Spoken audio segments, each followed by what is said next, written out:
Hey everyone, my name is Noah Meehan on the Arc Truth, and today we're going to be talking about the Philadelphia riots and what could be coming this upcoming November 3rd. So I bet and before I get into that, I bet you're wondering why I'm in the car and I'm in the garage.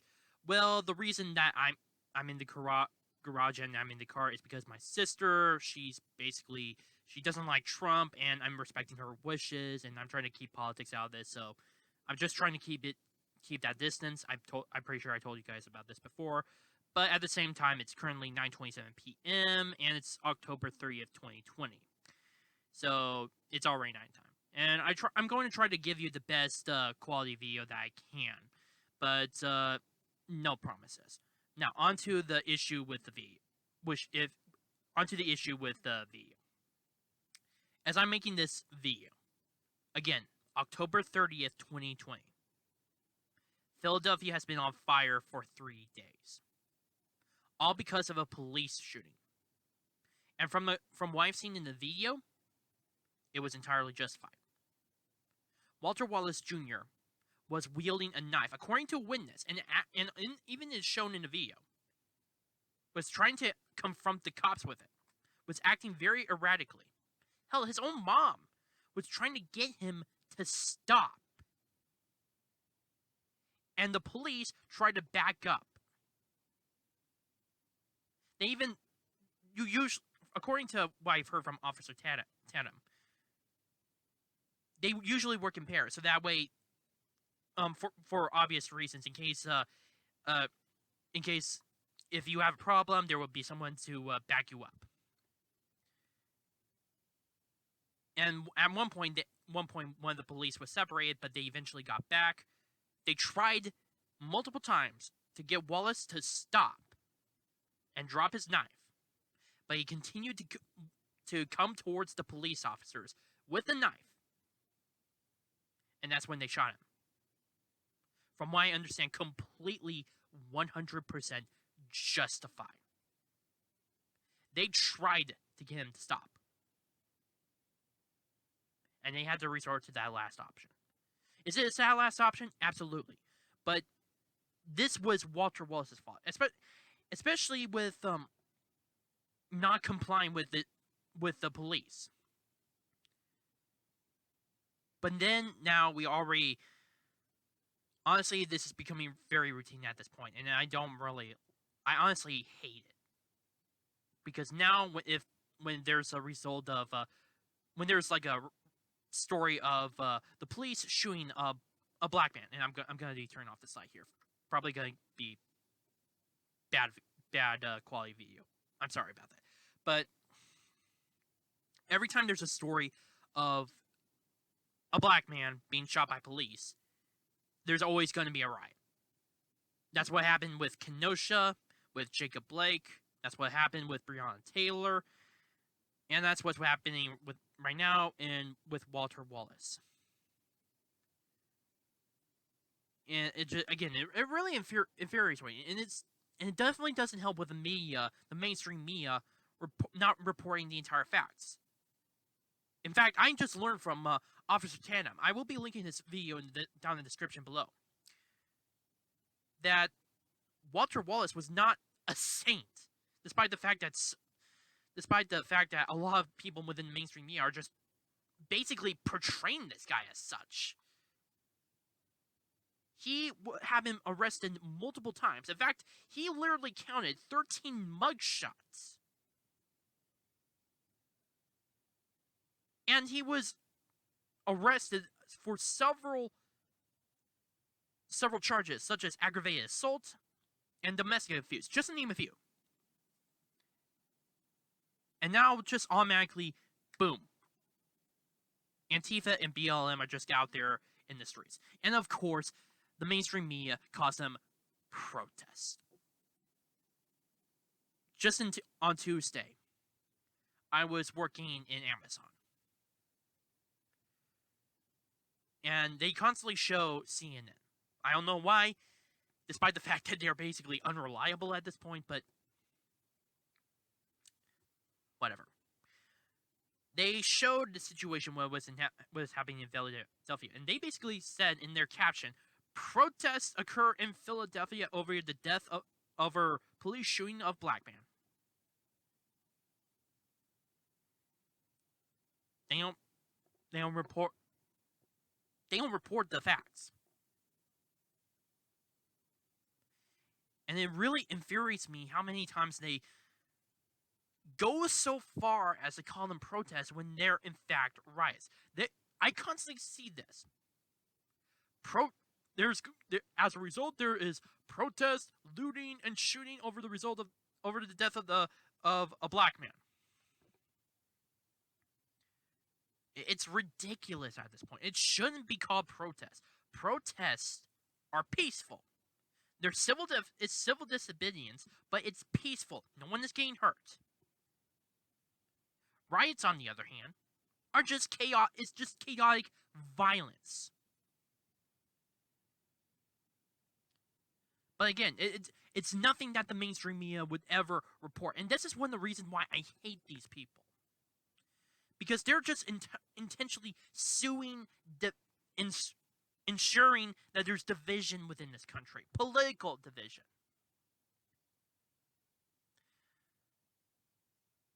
It's not at this point with BLM and with Antifa. I think I honestly believe 100% that people are just sick and tired of this crap. Because every single time there is some kind of shooting, even when it's justified, even when there is evidence showing that these guys were criminals and that they were just acting in self-defense when they were following protocol. They're still portrayed as the bad guys, and that there are protests everywhere. Or no, not protests, riots. That's what really infuriates me about this. I don't know what this. They have to be so far. The mainstream media is so far up their asses at this point that I don't know how they can see themselves if they looked in the mirror. Because at this point, they're just further contributing to, again, the political division in this country. If they weren't already with the COVID-19 lockdowns, BLM, and the overall dynamic between the Democratic and the Republican parties. I mean, after all, it's an election year. And as I'm making this video, again, October 30th, 2020, it's about 4 days before the election. And then, honestly, I'm hoping that President Donald Trump gets reelected. I think that he will. It's not a conclusive thing, but in my opinion, I believe that he will win. I don't trust Joe Biden whatsoever to deal with these riots. I think that he will do nothing, zilch, nada, especially when I heard in the first debate, Antifa is an idea, not an organization. Then who built Shaz? Who built the Capitol Hill Autonomous Zone? Or I forgot the acronym for CHOP, but in all honesty, it doesn't matter anyway. It was definitely a communist enclave. And it sucks. I live near Seattle. And I have to deal with this crap. I don't trust Joe Biden in order to deal with this. I trust Donald Trump. Which is why I voted for him, by the way. Mail-in voting. Unfortunately, I couldn't be able to do it in-person vote. I unfortunately do not have that option here in Washington State. I wish I did, though. If there was an opportunity for me to do that, I would take it. Or at the very least, I do not know if I don't believe we have that option, because we had for such a long time, we already have mail-in voting, even way before I was even born. Again, I trust President Trump to get this over with, to deal with the whole entire situation. But considering that November 3rd is coming around, I don't see this getting better. In fact, I'm seeing this get worse. Because already today, the Pennsylvania National Guard decided to come into Philadelphia to stop these riots. But that's not the only news I've been hearing about the National Guard. In Texas, the National Guard is on standby for potential riots as a result of November 3rd. That only scares me because again, this is going to get worse before it gets better, and it's just adding fuel to the fire.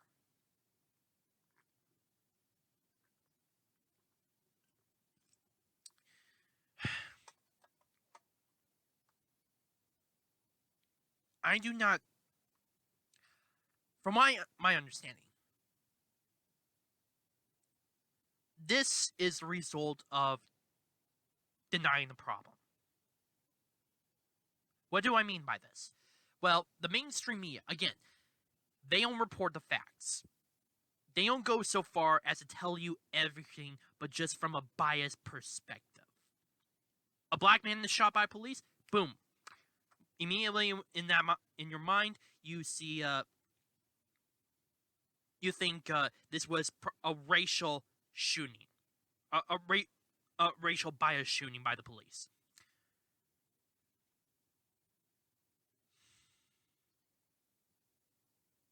And of course, let's not forget with the Democratic Party itself. Like I said before, Joe Biden completely disregards Antifa as an actual organization. Despite the fact that they have been involved in places such as Seattle, Portland, Kenosha, and even in Philadelphia and DC. And let's not forget about the fact that just months after the riots occurred after the death of George Floyd, Joe Biden finally denounced them. Finally denounced these riots. While President Donald Trump continually denounced them, tried everything within his power to stop them.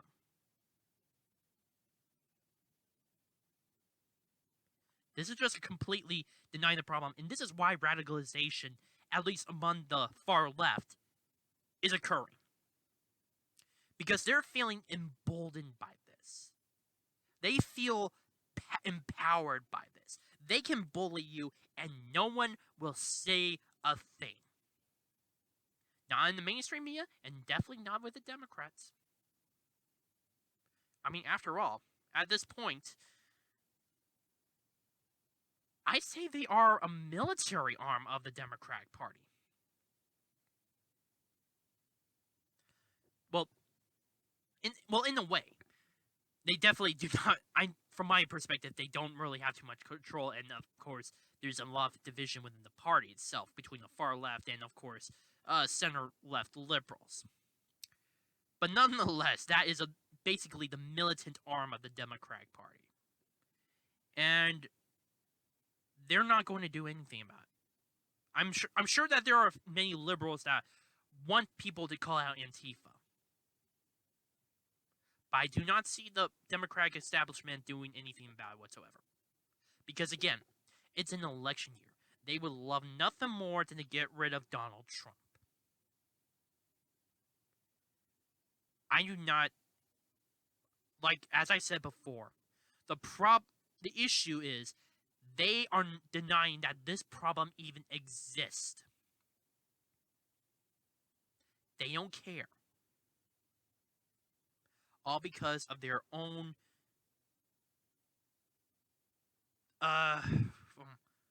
pride, I would say.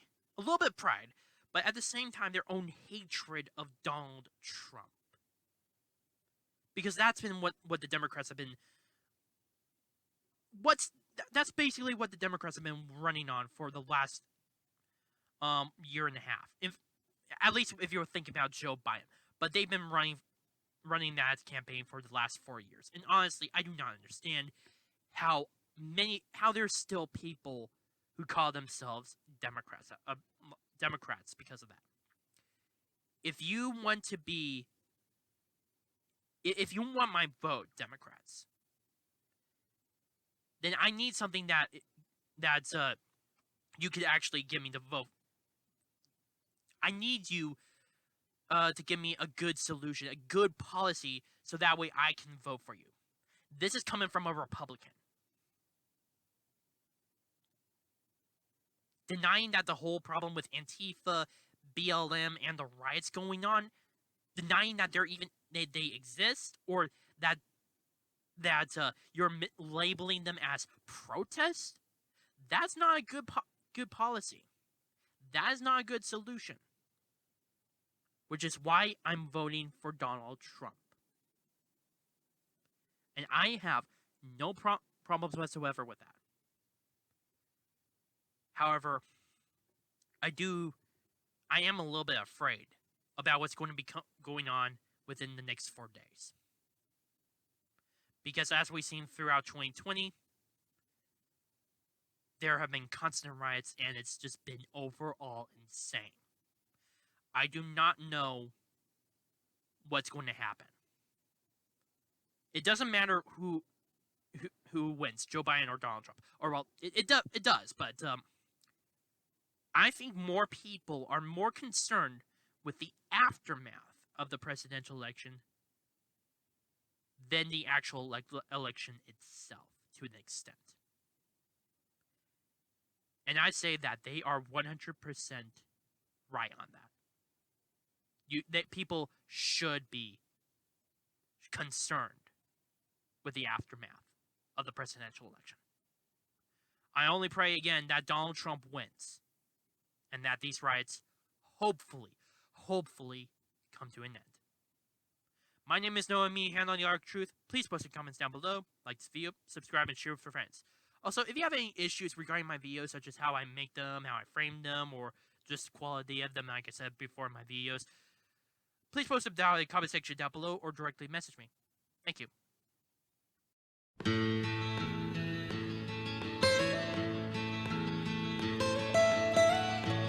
Almost head.